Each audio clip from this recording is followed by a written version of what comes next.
Bonjour à tous, je suis Didier Caravaca, directeur de CMI, et aujourd'hui je suis ravi de vous retrouver pour un nouveau webinaire concernant le service après-vente dans Wipsos. C'est un vaste sujet, on ne pourra pas tout voir, mais vous montrer tout ce que votre logiciel de gestion est en capacité de faire. On commencera par des petites définitions sur le SAV. On enchaînera sur l'enregistrement d'une demande client. Ensuite, une fois que cette demande client sera enregistrée et transformée en bon d'intervention, on la distribuera, on pourra la planifier, on la traitera. On aura deux traitements. Le traitement plutôt type hotline, télégestion. Et on aura un traitement rapide avec IP Connect. Le but, c'est pas de vous présenter IP Connect, mais ça fait partie quand même du SAV d'aujourd'hui. On clôturera ce bon, on le facturera et on ira voir les statistiques liées au SAV. Donc déjà, un SAV de qualité, ce sont des clients fidélisés.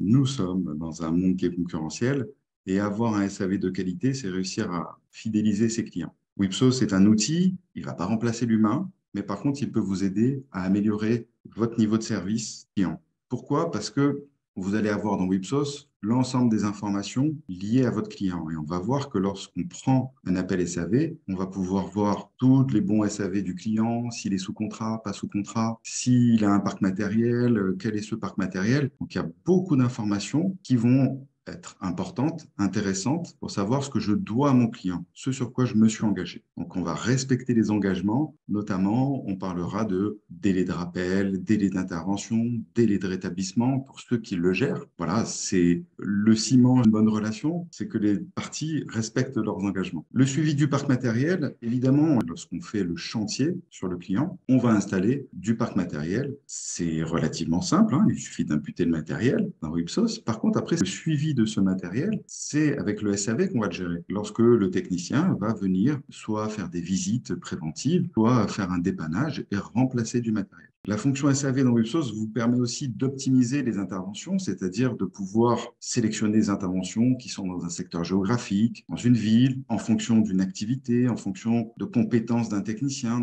Et bien évidemment, un SAV de qualité qui est clôturé rapidement va permettre de facturer rapidement, correctement le client et donc vous raccourcissez vos délais de facturation. Donc voilà, on va commencer par l'enregistrement de la demande d'un client. Il y a plusieurs manières. La plus classique, c'est la prise d'appel. Donc mon client m'appelle et on va enregistrer la demande. Il existe des modules qui sont vraiment liés à Wipsos. Le portail client, c'est un extranet. L'automate de mail SAV qui permet lorsque c'est une demande et dans ce cas-là, on va recevoir directement dans Wipsos les demandes d'intervention. C'est automatique et si votre email est reconnu, alors ça vient positionner une demande sur le bon client directement. Ça m'évite d'aller chercher. Alors, il y a le CTI qui arrive, qui revient, on va dire, pour les plus anciens clients. Donc, le couplage téléphonie informatique qui va permettre donc de relier votre téléphonie à Wipsos et donc d'avoir une remontée de fiches automatique. Pour certains d'entre vous qui ont déporté la prise d'appel sur les centres d'appel, alors il existe une version web light pour que la personne en centre d'appel puisse enregistrer sa demande sur cette page web et qu'elle vienne directement dans Wipsos. Je vais vous présenter tout l'essentiel. Donc, ici, lorsque l'on ouvre Wipsos, si on ouvre les notifications, petit rappel, les notifications, c'est ici qu'on les voit, on est autorisé à les voir. On va voir les demandes qui viennent du portail, les emails qui sont en provenance de l'automate. Voilà. Et je vais simuler la demande d'un client. Donc, j'ai déjà ouvert l'extranet. Donc, je me positionne en tant que client. Je suis le client Lidl-Loss. Je vois mes installations. Le but, c'est de venir ici et de faire une demande d'intervention sur cette alarme intrusion. Donc, je viens pointer la fiche technique, l'activité, et je viens dire que c'est important, que j'ai un problème sur ma centrale d'alarme. Je peux venir déposer ici un fichier. Donc, le client peut venir dire, bah, voilà, c'est celle-là de centrale, il a pris en photo. Je viens déposer le fichier. Je suis déjà prêt à enregistrer. Je valide. Donc, votre client sait que sa demande a bien été prise en compte. D'ailleurs, il va recevoir un mail de confirmation que sa demande a bien été enregistrée, réceptionnée. Et vous, lorsque vous êtes dans Wipsos, on est ici. Je vais trier par date. Et ici, je viens voir la demande que je viens d'effectuer 14h09 sur problème sur ma centrale d'alarme. À ce niveau-là, donc c'est une personne qui réceptionne et qui va pouvoir créer le bon ici ou pas, parce que ça n'est pas une demande correcte et je peux supprimer cette demande. Je vois la photo, je vois la fiche technique, l'activité qui a été pointée, je pourrais en changer, etc. Donc, ici, je vais enregistrer la demande. Donc, directement, ça vient me pointer sur l'alarme intrusion. Je vois encore une fois toutes les installations de ce client. À partir de cet écran, vous avez énormément d'informations. Vous connaissez le client, vous savez s'il est rattaché à un payeur, il y a le bloc-notes. Le payeur, on le voit ici, Lidl Nord. Vous avez sûrement défini des alertes. Donc ici, moi, j'ai défini que je voulais voir le nombre d'interventions non traitées et le solde comptable. Vous pouvez, vous, à chaque fois, vous programmer les alertes que vous souhaitez voir. Ce qui me permet de voir que le client me doit 1104 € et les interventions non traitées. Pour ceux qui utilisent dans les contrats le niveau prestation, je suis en capacité de venir, si j'ai plusieurs prestations, venir pointer une prestation qui appartient à mon contrat. On va le voir, j'ai fait exprès ici de choisir cette prestation de hotline parce que c'est une prestation à points. On peut, dans Wipsos, définir des types de pannes. À ces types de pannes, je peux associer des priorités, des gravités, qui vont, en fonction de vos paramétrages, définir des délais de rappel, des délais d'intervention et peut-être des délais de rétablissement. Donc, tout est intimement lié. Ça veut dire qu'il faut bien paramétrer Wipsos, bien sûr, dès le départ, pour gagner du temps derrière. Donc là, ça reprend un problème sur ma centrale d'alarme. On retrouve bien le contact ici et peut-être que mon travail est uniquement d'enregistrer cette demande. Donc dans ce cas-là, ce qu'il suffit de faire, c'est uniquement enregistrer. Par contre, j'ai plein d'informations, hein. Encore une fois, j'ai des délais de rappel, du délai d'intervention et j'ai de la GTR, donc du délai de rétablissement. Quand vous enregistrez, ça peut envoyer en automatique un email au client qui m'a fait la demande pour encore une fois accuser de réception et lui dire votre demande, on l'a bien transformée en bon. Et le bon, c'est le numéro tant. Comme ça, quand il vous rappelle, il peut vous dire voilà, ça concerne la demande numéro tant. Je vais l'envoyer. Donc, on a fait déjà cette première étape qui nous permet de voir, d'enregistrer la demande du client. Si on est un dispatcher, quelqu'un qui récupère toutes les demandes et qui ensuite va les distribuer, souvent, on va travailler sur les interventions société ou bien sur les alertes. Donc, si je veux voir toutes les interventions, par exemple, non traitées en cours, c'est ma première vue que j'ai enregistrée, et je vais le faire sur le mois flottant, par exemple, ici, je vais avoir les 10 interventions qui sont non traitées en cours. Et je vois exactement celles que l'on vient d'enregistrer qui se trouvent ici. Voilà. À partir de cet écran, vous pouvez vous enregistrer des filtres. Ici, vous voyez, vous avez des vues. Là, moi, je suis sur ma vue 1. Le 1 est ici. Si je vais sur ma vue 2, c'est uniquement les à suivre. Et donc là, si je sélectionne, je vais avoir tous les à suivre. On peut se créer jusqu'à 5 vues du SAV. Ici, vous avez cette première vision qui permet de voir pas mal d'informations sur chaque bon SAV. Vous pouvez aussi passer en mode tableur qui vous permet d'utiliser plutôt des fonctions type Excel de filtre, de contient, je veux filtrer sur du contient, etc. Vous pouvez changer le colonnage. Vous devez, vous, trouver le mode qui vous convient le mieux par rapport à votre organisation. Et je peux aussi afficher toutes ces demandes sur une carte. Si je me rapproche d'ici, je vois que j'en ai plusieurs. Et là, on va pouvoir organiser les choses. On va aller sur ce bon. Donc, problème sur la centrale. Vous avez énormément d'informations. Je vais vous donner, pour moi, celle qui me semble le plus importante. Vous accédez aux fiches techniques, c'est-à-dire le parc matériel du client, à l'historique du SAV. Vous pouvez accéder aux factures en cours, aux contrats associés. Vous pouvez accéder aussi aux documents électroniques, la photo que j'ai mise tout à l'heure. Vous pouvez à tout moment transformer l'intervention en devis de SAV. On peut, dès la prise d'appel, dire je vais vous faire un devis SAV ou lorsqu'on avance dans la résolution, transformer ce bon en devis de SAV qui nécessitera une acceptation du client. On imagine que je suis en télégestion et donc un problème sur la centrale. Vous avez un premier niveau de résolution qui est en télégestion. Il y a quelque chose d'intéressant ici, c'est les notes. Et donc, souvent, lorsqu'on est en télégestion, je vais dire que je vais créer parce que j'appelle le client et on va essayer de résoudre d'abord en télégestion son problème. Donc, vous voyez ici qu'il y a un chrono qui s'ouvre. J'ai cette possibilité aussi de rendre la note publique ou pas. C'est-à-dire que ce que je vais écrire à l'intérieur peut apparaître au client ou pas, parce que ça peut être une note que vous considérez comme interne et donc vous ne souhaitez pas la diffuser auprès du client. Et ici, je vais dire prise de main à distance sur l'équipement, diagnostic effectué, etc. Voilà. L'idée, c'est de pouvoir, en même temps que l'on travaille, ouvrir un chrono qui va tourner, qui va me défalquer du temps d'intervention. Ça fait partie aussi de la notion de rentabilité du contrat. Et je vais enregistrer. Donc, on peut imaginer ici qu'il peut y avoir plusieurs notes. Une première note, une deuxième note, un niveau 1, un niveau 2. Et lorsque je retourne ici en saisie, comme je l'ai paramétré, moi, je veux que ça apparaisse aussi dans le motif. Je garde le motif initial, mais j'ai le motif problème sur ma centrale, prise de main, à distance, diagnostic effectué. Et on peut imaginer qu'à un moment donné, on est limité et la panne ne pourra se résoudre qu'avec l'intervention d'un technicien. Ici, j'étais un Sylvain parce que j'ai fait ma note. Donc là, le temps passé est déjà défalqué. Et comme c'est quand même relativement urgent, je vais ouvrir ma carte.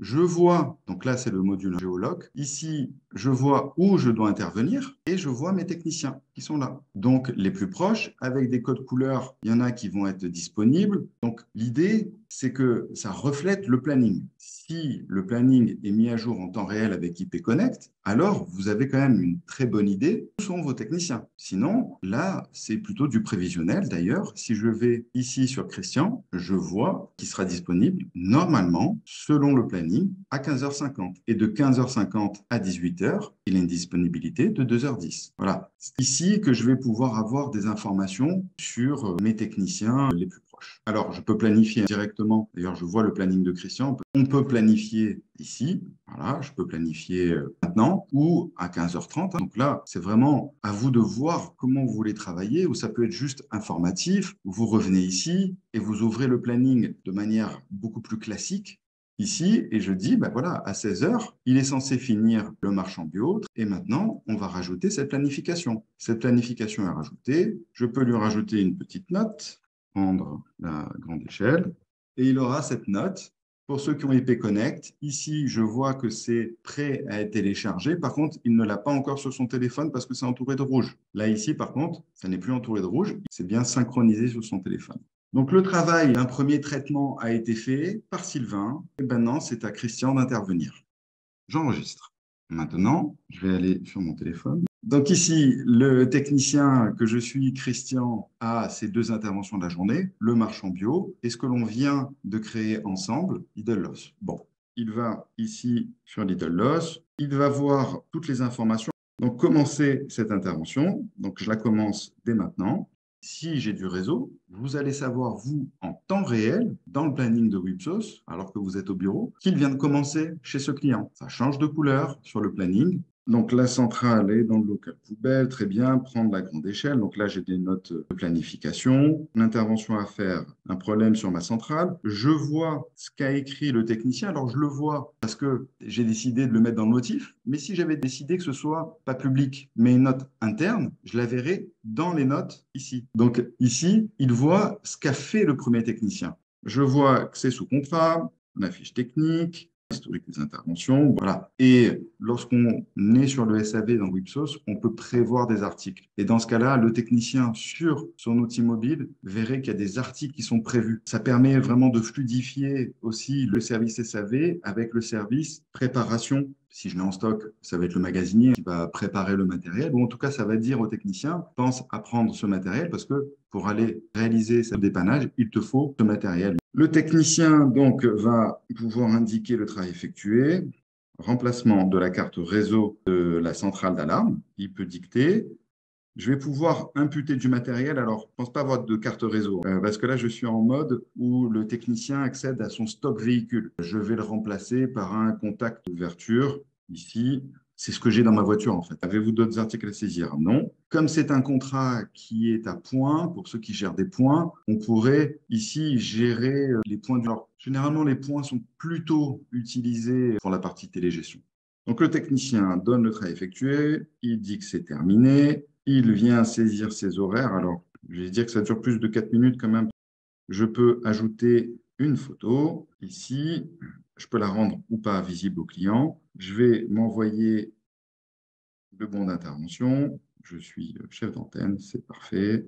Je suis Monsieur Cara, commentaire RAS. Indice de satisfaction, moi je veux dire que c'était pas mal. Le technicien pourrait faire des suites techniques, des suites administratives, c'est-à-dire que le technicien peut faire remonter des informations dans Wipsos avec une vocation technique ou plutôt administrative parce que le client doit avoir un contact avec le commercial ou avec la comptable. Je vais signer et je termine. Ah, j'ai des choses que j'ai rendues obligatoires. C'est le code PAN. Ici, on peut créer des codes PAN. D'ailleurs, bah oui, je suis intervenu sur la centrale et c'était un problème de carte mère. Ça permet de faire des statistiques sur les types de panne. Donc, je le rends obligatoire parce que sinon, le technicien ne le fait pas. Là, j'ai rendu obligatoire ce que j'appelle des fiches d'intervention et je valide. On a traité quand même le bon. Maintenant, ce que l'on va faire, je voulais vous montrer le planning. Donc, en temps réel, ici, on voit bien que le technicien qui devait intervenir à 16 heures est intervenu ici. On voit que c'est terminé. Vous avez du paramétrage qui vous permet d'avoir des couleurs. Le non commencé est bien là. Le terminé, il est là. On différencie toujours le dépannage des visites préventives. Ce qu'il me reste à faire maintenant, c'était de faire le retour de bon, de venir donc contrôler ce qui a été fait par mes techniciens. Donc, je vais prendre les terminés, je vais tout lancer d'un coup. Voilà, on va travailler par date. Celui que l'on a fait ensemble est là, il est bien terminé. J'ai des informations, etc. Je vais dessus.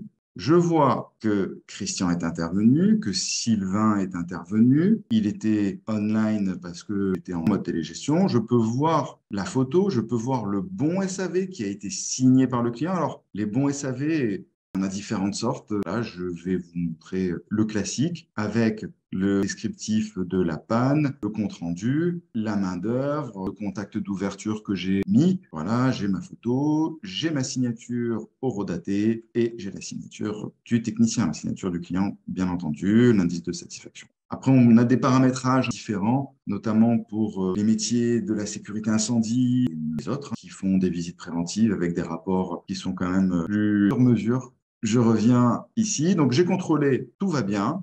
Et alors, soit c'est la même personne qui contrôle et qui facture, soit c'est des personnes qui sont différentes, des personnes qui sont techniques qui contrôlent et qui notent qu'ils ont fait le retour de bon, c'est-à-dire que le bon était estampillé, vous pouvez facturer. Et la personne qui facture, elle est plutôt ici dans ce mode, elle va pouvoir contrôler, vérifier, rajouter, enlever. Voilà, par exemple, ici, on peut imaginer que je mette hors facture les lignes sélectionnées. Vous ne souhaitez pas facturer, je peux modifier les tarifs. Si vous avez des BPU sur votre client, ça prend bien les bons tarifs. Si d'ailleurs c'est un client qui est sur un marché à bon de commande, vous allez plutôt, avant de faire une facture, faire une édition chiffrée du bon. Ça permet d'avoir cette édition chiffrée et de la soumettre au client qui ensuite va vous envoyer un numéro de commande que vous allez pouvoir associer à la facture. Vous pouvez facturer immédiatement ou facturer au flot. Cette fonction est intéressante lorsque vous avez des clients qui vous font faire beaucoup d'interventions, des dépannages sur X site peut-être, et qui ne veulent pas une facture à chaque intervention, mais qui veulent une facturation au mois, au trimestre. Donc vous pouvez mettre de côté ces bons et les facturer en une seule fois. Donc je peux facturer au flot.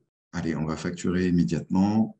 Pour ceux qui travaillent avec du sous-contrat, vous avez ces notions qui sont liées au contrat, c'est-à-dire que, par exemple, le déplacement est inclus au contrat, alors il va s'impacter automatiquement sur le bon SAV. Par contre, il ne sera jamais facturé. Main-d'œuvre peut-être, mais pas les articles. Voilà. Tout ça, c'est du paramétrage qui se fait en amont. On a créé la demande, on l'a traitée de plein de manières avec la partie mobile, on l'a clôturée, on l'a facturée. Je voulais vous montrer la partie statistique. Dans le menu SAV, vous allez avoir beaucoup d'éditions, beaucoup de statistiques, notamment pour ceux qui travaillent sur les délais d'intervention. Si je prends par exemple l'année en cours, je vais pouvoir trier. Et je vais avoir sur l'ensemble de mes bons un pourcentage de respect du délai de rappel, 36%, pourcentage du délai d'intervention, 72%, et par contre AGTR, 100%. On a donc ces statistiques sur les délais, sur les activités, d'où proviennent les bons, quels sont les modes de résolution, les états, les types de demandes. C'est vaste, tout ça, ça va dépendre de vous, de vos paramétrages. Voilà, juste pour vous montrer les différentes stats sur les pannes. Celle-là, là, ça m'en aurait rajouté une, puisque j'avais noté que c'était central et que c'était sur la carte mère. Et les stats, automatiquement, quand vous avez IP Connect sur les enquêtes de satisfaction, ça remonte automatiquement. Ou sinon, pour ceux qui ont le module enquête de satisfaction, vous avez les statistiques. Il ne me reste plus qu'à vous souhaiter une bonne fin de journée. Merci, à très bientôt. Au revoir.